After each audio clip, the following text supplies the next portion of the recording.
সুইটেক solution চ্যানেলের পক্ষ থেকে আপনাদের সকলকে স্বাগতম জানাচ্ছি। আজকে আমি মোবাইলের ব্যালেন্স ট্রান্সফার বিষয়টি নিয়ে আলোচনা করব। আপনারা এই ভিডিও দেখলে কিভাবে এক মোবাইলের ব্যালেন্স যে টাকা সেটা আপনারা অন্য মোবাইলে কিভাবে ট্রান্সফার করতে পারেন সেই সম্পর্কে জানতে পারবেন। এক্ষেত্রে আমি প্রথমে চলে যাচ্ছি প্লে স্টোরে। প্লে স্টোরে গিয়ে আমি সার্চ করব মাই জিপি অ্যাপ। এই অ্যাপসটি আমি মোবাইলে ডাউনলোড করে নেব।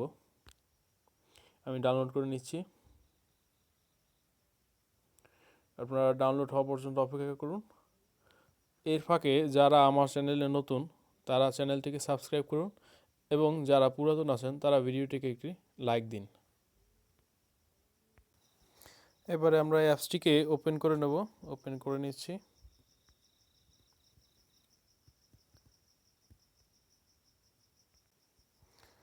এবারে লেখা আছে সাইন ইন। আমি সাইন ইন করে দিচ্ছি।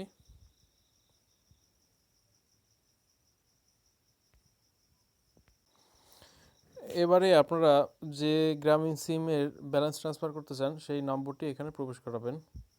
আমি আমার নম্বরটি এখানে প্রবেশ করতেছি। Sign in.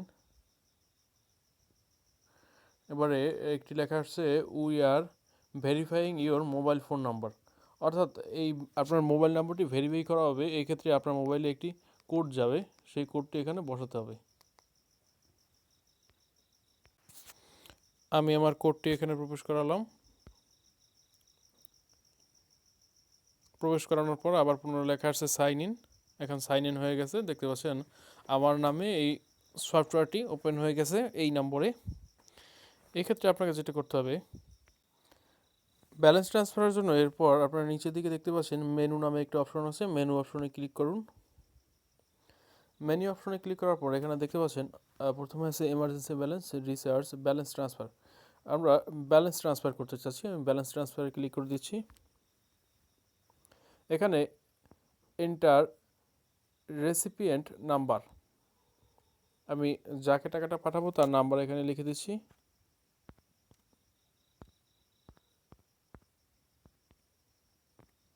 এরপরে অ্যামাউন্ট, সেটি 10 থেকে 100 পর্যন্ত টাকা পর্যন্ত যে কোনো ধরনের অ্যামাউন্ট হতে পারে। আমি 50 টাকা ট্রান্সফার করে দিচ্ছি। এখানে এন্টার পিন অপশনে আপনারা দেখতে পাচ্ছেন যেখানে চেঞ্জ পিন, আপনি তো নতুন করতেছেন এর জন্য আপনার পিন নাম্বারটা জানা নেই।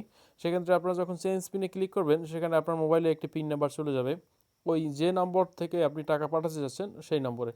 আমি আমার পিন নাম্বারটি আগে সেট করে নিয়েছিলাম, আমি আমার পিন নাম্বারটি বসিয়ে দিচ্ছি। এরপরে ট্রান্সফার অপশনে ক্লিক করতেছি, দেখি ট্রান্সফার হয় কিনা। এখানে লেখা দেখতে পাচ্ছেন আপনারা ট্রানজ্যাকশন সাকসেসফুল, অর্থাৎ টাকা চলে গেছে। ধন্যবাদ সকলকে ভিডিওটি দেখার জন্য।